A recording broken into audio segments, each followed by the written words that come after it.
Hello, I'm Hannah, and this is Hannah's Books.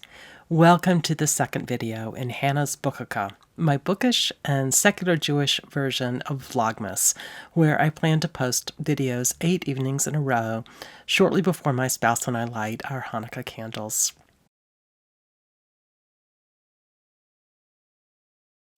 Today, I want to answer the questions of a tag I've had on my to-do list for quite some time, the Books and Life tag, created by Steve Donahue.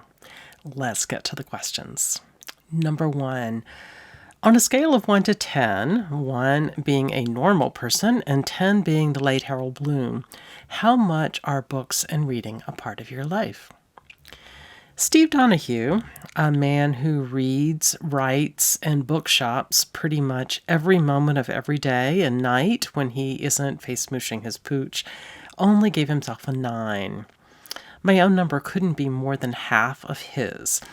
Although books, both reading them and writing about them, are at the very core of my life, and they have been since I was tiny, a lot of other things are really important to me too, especially family and friends and my community, but also knitting and cooking, etc. Note that in the list of other interests, you will not find math and numbers. Just as I resist giving a numerical rating as a judgment of a book, it doesn't fit right with me to give one to evaluate my bookishness. But I can assure you that I don't get a, quote, normal person score of 1 either. No one would mistake me for normal. Number 2, where does your personal library stand right now in relation to the rest of your life? Do you have more books now than you ever have? Fewer? How has your library changed? I've gotten rid of an enormous number of books from the days when I used to teach college-level history, and I have a ton of other books packed up to distribute to new homeschoolers, although I put those boxes aside at the start of the pandemic and still haven't figured out the best way to distribute them. So that reduced my library from what it was before. But the number of books I have now have been increasing as well, at a fairly fast rate now that I'm getting books from publishers in the mail for review. BookTube has also been a real strain on my bookcases because I keep acquiring volumes y'all recommend. The third question. Take a mental step back and ask yourself, what is the most likely first bookish impression a newcomer would have in your home? The first book someone might see are my shelves of different versions and commentaries on the Bible. That collection is important to me as a secular person. But I can imagine that a new visitor who did not know me well might assume that the books are there for religious reasons rather than literary ones. And right now there's another very visible shelf that I'm thinking of changing and filling with art books. The shelf is tall, and the oversized books might work well there. As a person who loves looking at art but knows almost nothing about it, that might steer people astray as well. The next question, number 4. How often, if ever, do you clean or reorganize your books?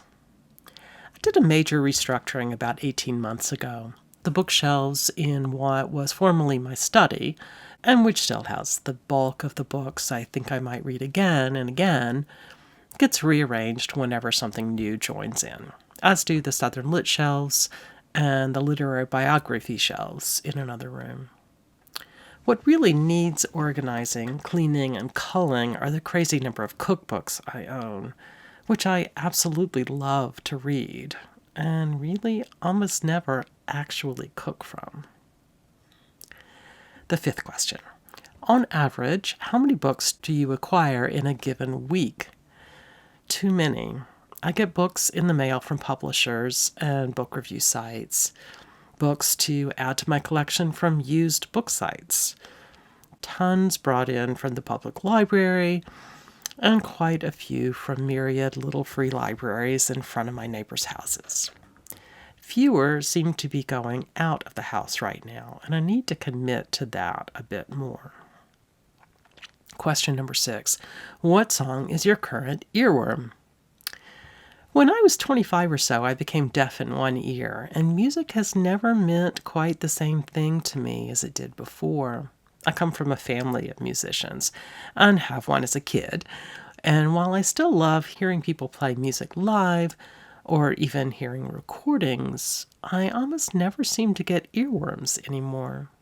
I'm sure there must be brain science out there about why this might be true. But I remember the trauma of earworms from my very young childhood. The popular songs played on constant repeat everywhere, like Feelings and You Light Up My Life, only dislodging by horrors like It's a Small World After All, playing 24/7 at the county fair. The seventh question. What percentage of your self-control do you retain in a well-stocked bookshop? It varies. Quite often, I make huge lists in my head of books I see on the bookshop shelves and decide I want to check out of the public library, where I have no self-control. If it's a used bookstore with inexpensive titles, I probably will not restrain myself a whole lot. If it's a full price but fantastic independent bookstore I want to support so it won't go out of business, I'm likely to purchase something even if I only went in to browse. I have so many unread books that when I just walk into a store, I'm fairly unlikely to walk out with more than a couple of volumes at full price. Part of that may be tradition. For years, I went a couple of times a week to bookstores with cafes while my young son was taking naps, or to avoid a sudden rainstorm, or to escape the heat of our unair-conditioned house. The whole culture of these places, like Borders and Barnes & Noble, seemed to be about getting people to come in and browse and spend time. I regularly bought coffee or tea, but rarely bought books on those visits. Question number 8. Do you ever feel the need to take a break from books? If so, what form does it take?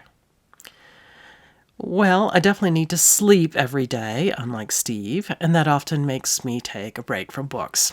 And of course, there are a lot of other things that keep me from reading every minute of every day. I've also had 2 fairly long periods in my life where, for health reasons, I had trouble focusing on reading. But it was not a choice to give up books so much as something I had to live through. So I suppose the answer to the real question here is no.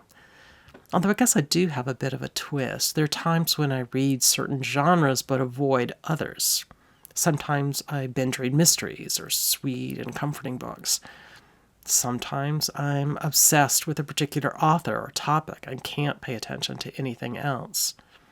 And much to my surprise, when the pandemic really hit in the US in March of 2020, I more or less stopped reading fiction.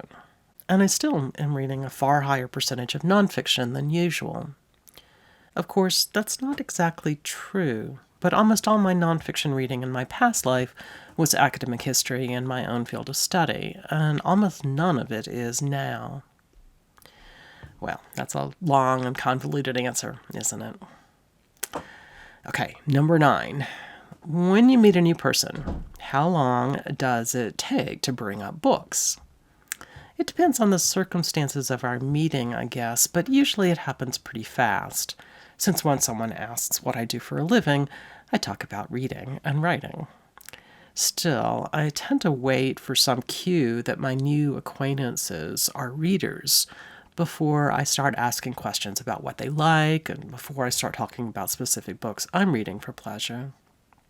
Sometimes I definitely step in a bit too deep, a bit too quickly, though, and embarrass myself when I can't quite get back on track. My husband is usually great at bailing me out with some questions to the new person like, "Watch anything good on Netflix lately that you would recommend?" The 10th question, have you given any thought or made any provisions for your personal library after you croak? I think about it quite a bit, actually, partly because many of my father's books are still in boxes several years after his death. He had talked to a couple of different academic libraries that he thought would take many of his books, and they have taken some of them. But many of the older monographs from his academic field, for example, are just not read anymore. A fairly high proportion of the books in my library are classics, and I suspect that if my nerdy son doesn't want them, some library book sale would be happy to have them donated. Another big section are literary biographies, and I can imagine that while some will be of lasting importance, others might be considered dated at some point. There's still a ton of books I haven't given away yet from our homeschooling days, a complication I need to figure out soon. And the last question in this tag, are you known among your friends and loved ones for your weird and possibly unhealthy relationship with books? Well, yes, I guess I am. Although I'm lucky to have a fair percentage of those friends and loved ones who have their own unhealthy relationships with books, or unhealthy relationships with other things, from yarn, which is certainly a common foible in my circle, to sports. I suppose I have a knack for choosing weird friends, whether their weirdnesses are manifest in a bookish life or in something else. Thanks, Steve, for putting these questions together and creating a great conversation across BookTube. And thanks to all of you for joining me here today on Hannah's Books. See you soon.